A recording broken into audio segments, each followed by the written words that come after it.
This is lesson number 9 in a crash course in movable guitar chords. It's completely free, and you can download the free first movable guitar chords booklet from my website. I'll leave a link for that in the description. We're on page 9 of the first movable guitar chords booklet. So far, you've learned how to play movable major, minor, and dominant 7 chord shapes with roots on strings 5 and 6. In this lesson, we're going to get into movable power chords. Now, this is a crash course. To really get these chords onto your fingers, you need to play them as often as possible. One really good way to do that is to play songs you already know, but play them with movable chords even when you could play them with open chords. At the top of page 9, we have 2 movable power chord shapes. They're actually the same shape, you just play them on different strings. Let's look at the one with the root on the 6th string first. For the 6th string power chord shape, you place your first finger on the root of the chord, and then your third finger is going to be played 2 frets to the right, 1 string down, and that's it. We just have 2 notes to play in this one. We're muting or just not playing the other strings. Now, you can also play power chords as 3-note chords. To do that, I would place my pinky in the same fret as my third finger and just play the next string down after that. But for this booklet, we're going to just do 2 strings. Now, it's easy to accidentally get a note out of that 4th string, so what I like to do is use my other fingers to mute the 4th string. So my third finger is slightly touching the 4th string, and actually my first finger is slightly touching the 4th string as well, I guess for insurance. So that way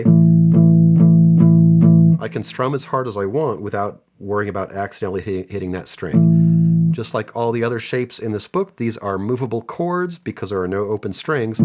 This happens to be an A power chord that I'm playing because I'm placing my root on the 5th fret, 6th string. If I were to move it down a fret, now it's an A flat power chord. The other power chord at the top of page 9, it has the root on the 5th string, but it's the same shape. So now I'm placing my root on the 5th string with my first finger, and then third finger again is playing 2 frets to the right, 1 string down. And for this one, I want to make sure I'm not getting a note out of my 6th string accidentally. A lot of times I will just mute that string with part of my right hand, so do some palm muting there. And just as with the other shape, you want to make sure you mute the next string down after that.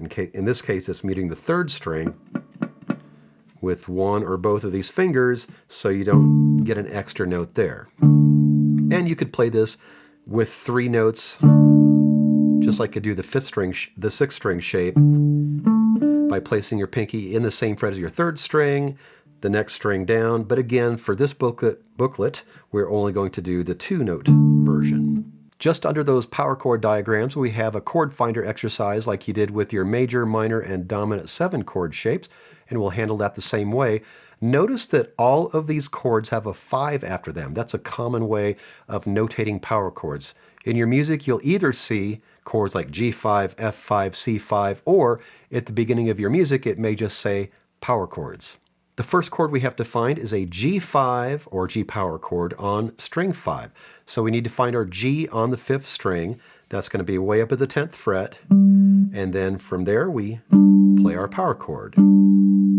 Next one is an F5 or F power chord on the 6th string. So we find our F on the 6th string. That's going to be way down at the 1st fret.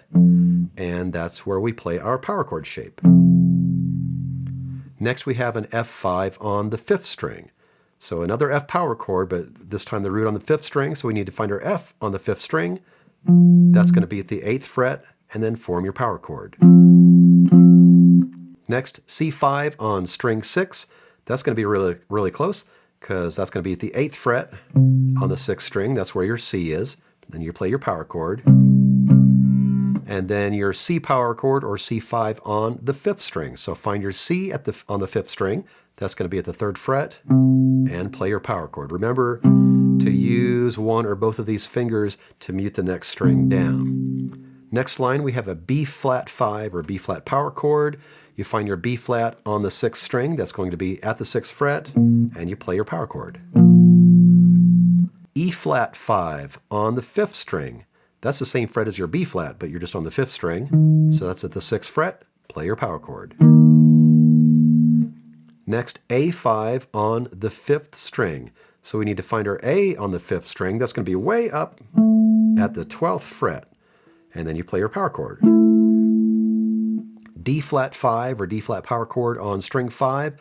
Find your D flat on string 5. That's going to be at the 4th fret. And play your power chord. And our last one is an A flat power chord or A flat 5 on string 6. Find your A flat at the 6th string first. That's going to be at the 4th fret. And then play your power chord. You'll see power chords most often in rock and some pop music. And when you're playing power chords, a lot of times you're just going to be playing eighth notes constantly. Now, when you play your eighth notes with regular chords, a lot of times you'll be strumming down, up. For power chords, especially the style that you'll be playing them in, you're going to just play down, down, down all the time.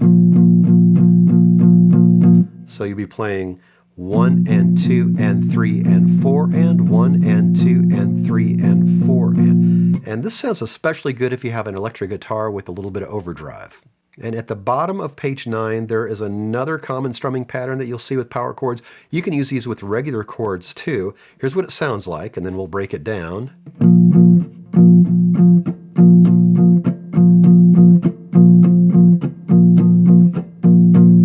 So this is counted 1 and 2 and 3 and 4 and 1 and 2 and 3 and 4 and I am muting wherever those rests occur.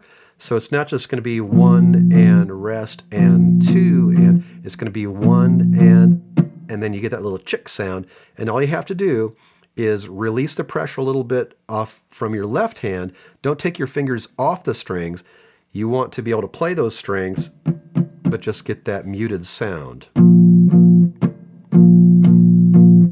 And notice my pick is always going down, up, down, up. So it's down, up, chick, up, down, up, chick, up, down, up, chick, up, down, up.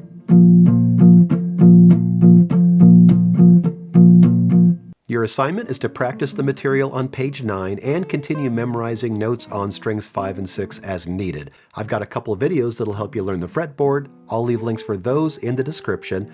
Also in the description, you'll find a link to the free First Moveable Guitar Chords PDF. Once you're comfortable with page 9, I will see you on page 10 for some more movable power chord exercises.